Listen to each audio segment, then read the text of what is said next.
Hi, I'm Jolene Jang. With Prince's passing, I wanted to be able to share this with you. This particular interview was on the Soul Train cruise not too long ago, and Stephen Hill, the president of BET, Black Entertainment Television, is interviewing Dougie Fresh. Dougie Fresh had the opportunity to work with Prince for about 16 years, and he shares his stories of wonderment and the connection between them and how creative the experience was. So I'd like to share this with you. Certain artists were my favorite artists of all time. Jamming, just having a great show. Brings Dougie Fresh on stage. Now this artist traditionally doesn't particularly care for male artists at all, period. At all. But brought Doug on, so I'm like, okay, you're not used to having that energy, but let's see. Doug gets on stage, wows the crowd, and my man comes on and finally like, all right, time to get on stage. Time to get on stage. Doug not moving off stage because why? He learned it from his mama. See, but he don't know. I really learned that from Prince. That's who's he talking about. Prince is what I'm talking about. Doug will get on stage with Prince and steal Prince's show on more than one occasion. Because he told me to. Let me tell you. How did that hookup happen? How did you and Prince hook up? See, we ain't got enough time to really tell y'all all these stories because I know the time is ticking, but it's a very interesting thing when you let energy take its course. When you don't fight energy and you let it flow and it's clean and it's pure, it will do what it does. I'm telling you, that's just how it worked for me. Prince, I get a call, right? The first time I went up to Paisley Park when he did Emancipation. One of my lawyer was his lawyer. He said, Doug, Prince is doing his thing. He had slave on his face. Y'all remember that? When he was just totally done.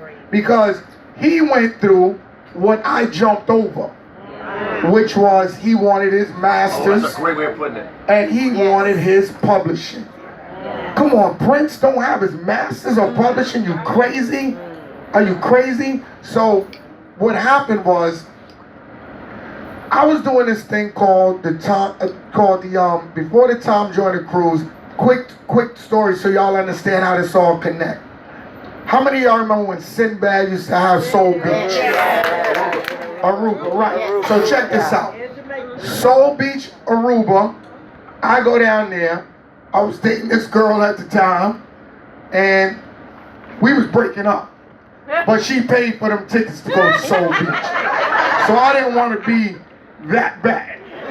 So I went down to Soul Beach. Sinbad see me. Dougie, what you doing here? I can't believe, Sinbad energy is crazy. Everything's like, Sinbad, I want you to do something tonight. Sinbad, I don't have nothing. Okay, good. I'll see you tonight. All right, so I'm running around on the island of Aruba trying to find somebody where I could take a beat and sample it or something, because it's like close to maybe 10,000 people out here. This is Aruba, Soul Beach on HBO.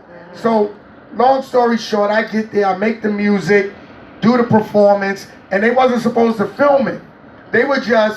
He just asked me to get up there and do something. Kind of like the way I said with Curtis, but they was filming it, and I didn't know that. And then after they filmed it, they told him, yo man, you really need to look at this, and you need to put this on HBO, because this is crazy. Because they never had a hip-hop act.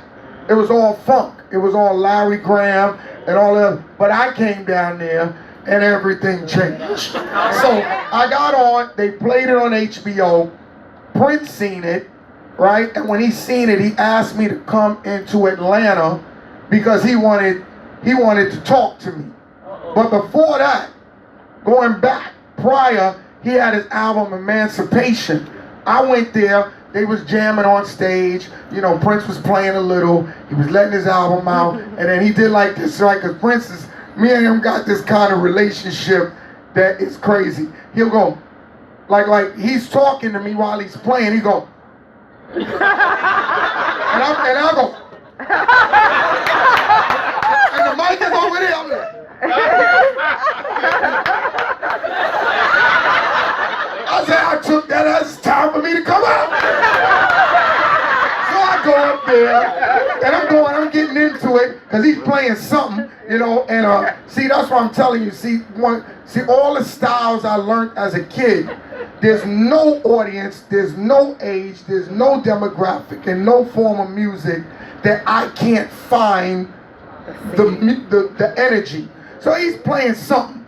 While he's playing, so I jump on and I'm getting into it, and all of a sudden while we getting into it, you know, then after that, we cut it because there's another artist going on. So after he finished, he looked at me, I looked at him like, oh yeah, man, that was kind of interesting. I looked at him like, yeah, that was interesting too. Because, you know, and all of a sudden, so then he calls me later, month later. Yo, man, can you come down to Atlanta? I said, all right, I'll come down. I go to his show. He sits down and tells me this. He coming in. Say, man, I seen you on Aruba, man, in Aruba. He said, is it really that crowded? Was it really rocking that hard? I said, oh, it was rocking hard, man. He turned around, because just when you didn't call him Prince, people would just call him, they would say, yo. They would say, yo, or they would say, they started saying, the artist. I said, I don't know what to call him. What should I call him? That's what it was. It was like a confusing situation. So he came in, he said, I would like for you to come and rock with us tonight at the after party. I already got a set here at the arena, but can you come through at the after party? I said, okay, I'm here to hang out with you, man, let's go. So he got on, went to the after party. I get there, I said, but look, I want to ask you something. How do you want me to do this? Because I don't want to get on and be greedy. I don't want to disrespect the program. I'm telling you, I'm telling you the story. He said, let me tell you, I want you to rock this joint. I said, okay, I got that. What level do you want this? Because he knows I'm for real. So I said, what level do you want this? He said, I want you to turn this. I said, that's what you want. He said, he took his glasses off. He said, I want you to turn this out. I said, no problem. He let me on, and Left Eye was alive that time. She was right on the side of the stage. And she was like, I can't believe he's here. I can't believe you here. I can't believe, oh my God. You know, and Left Eye was just like blown. Because, you know, Prince got this kind of, I mean, he is not of this planet. Straight up. Different vibe. All together. And I must be his cousin from that planet. Because I understand him so good. It's unbelievable. So I got on. And I did what he asked me to do. And when I did it, it was for real, right? We wasn't playing. So after it was over, the band, everybody went upstairs. Everybody was happy. And I was like, I'm getting ready to go. He said, no, come upstairs. So the band is sitting around in a circle just like this. He puts a chair right on the side. He sits there and goes like this, and he's looking at me go. And then he turned around and he looked at the band and go. So how about it? I said, how about what? He said, what y'all think? What y'all think? They said, oh yeah, him definitely. Him definitely, there's no question. Yes. And he's just going, yes. He says, how about it? I said, how about what, man? He said, do you want to be a part of the new power generation? I said, man, come on, man. Stop playing, man. I said, yeah, all right. You know, like I'm just jamming with y'all, you know, like I'm looking at it like he's, you know, because you don't know where the energy is coming from. You gotta feel it out. So I'm up there, he said, I'm asking you, do you want to be a part of the new power generation? I said, I'm always a part of some new power. Let's do it. Let's do it. And after I said, let's do it, I had my man with me, a guy, Grandmaster Chaos, because he loved Prince. So I brought him because I know he did. I said, and I hit him, I started laughing, laughing like, I said, all right, so I'll see y'all later. I go home, I get a call back. The lawyer asked me, Prince want to know, do you want to come out with him? And he got 20 dates, and he want to know what you want, where you at, and are you ready to go now? Wow. I said, wow, for real, man? It's really like that? So then from there, that was the beginning of our relationship, and it never stopped. He calls me. Like when he did Essence Festival, That's true. That's the last place I thought. Like me and Prince have a relationship that it is one that I cannot completely explain to people for them to fully understand it. He is a real good person. And he got a real good heart. And he's so passionate about the art and the music and the artists that we just fit together because it's the same thing. But he never would have thought that somebody in hip hop he would feel like that with. And then I'm very spontaneous. You know, I can make things up on the fly. And anything he does, I can follow him because I can feel everything that he do. And I can calculate what he do before he do it. Because of it's some kind of special connection. So he calls me, or he would call me and say, all right, one day he said, we doing the Essence Festival. So he called me and said, he had some car pick me up, take me to one location. The place was full with smoke. So they said he didn't go in there. And he went to another location. So the car took me to some other location in a club, 2,000 people dancing inside. There's one little room. He's sitting in the room with a chair with a little coffee cup. A little cup.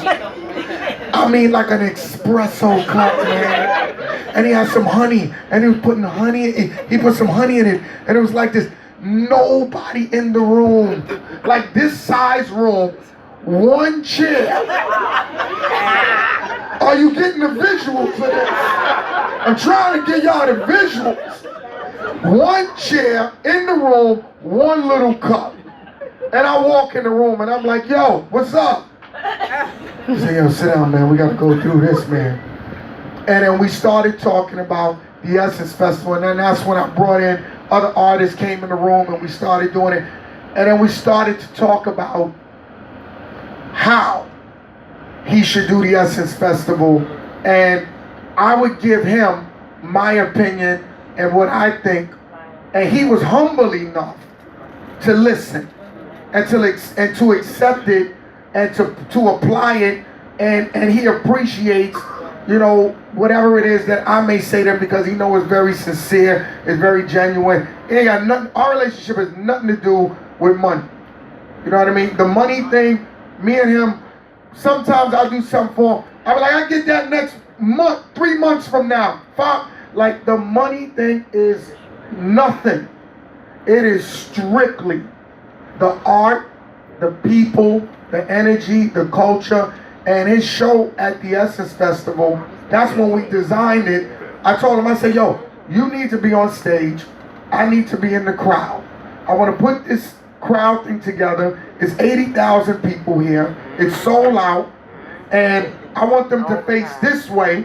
And then by the time you come on, you'll turn this way.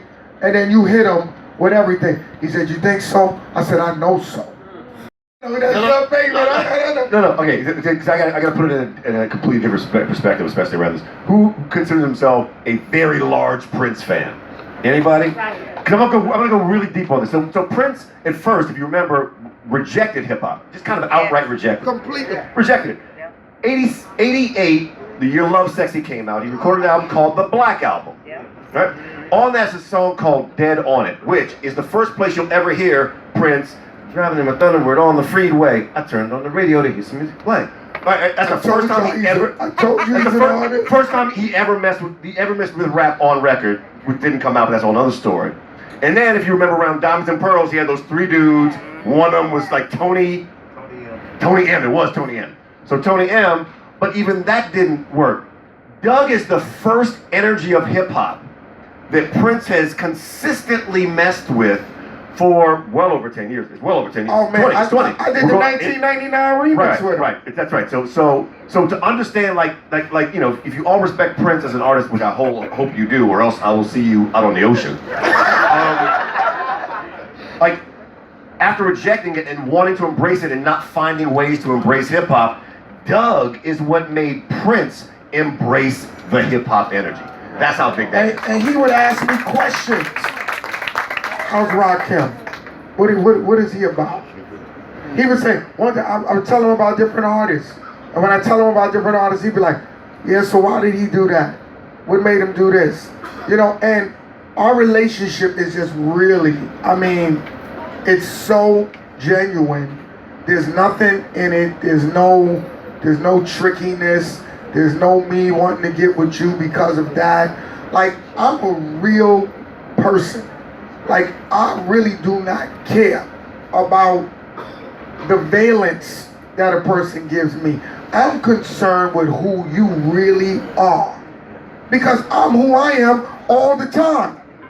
So I don't put on a mask. It is what it is. So when I'm dealing with him, it's a freedom in us being able to talk about anything, anytime, anywhere. I mean, we would hang out, talk about music. This was the I give you this last piece about Prince, which is interesting. We would perform on tour, get on stage. First we would do a rehearsal for at least 2 hours. Okay? 2-hour rehearsal. Just before he get on. Then the band go change. Get themselves together, perform for 2 hours. Go, change clothes, hit the after party, rock for at least 3 hours. Then go home, back to the hotel, because that's home, y'all. Go back to the hotel, he'll put on the videotape, and we will watch the videotape and everything that went on while we talking about other things, spirituality, and watch, say, oh, you see that? You see what you did right there? Yo, what about this? And break the whole thing down. And then the next thing, we'll go on the next day. Like, music, at least 14 hours a day. At least. So, the reason why he's like he is because there's nothing else that he does. Like, he is so into what he do that he breaks it down. When we doing a sound check, we'll be making up songs. He be like, you wrote that? Oh man, yo, do y'all got that? Like, it's a constant create. And I come from that.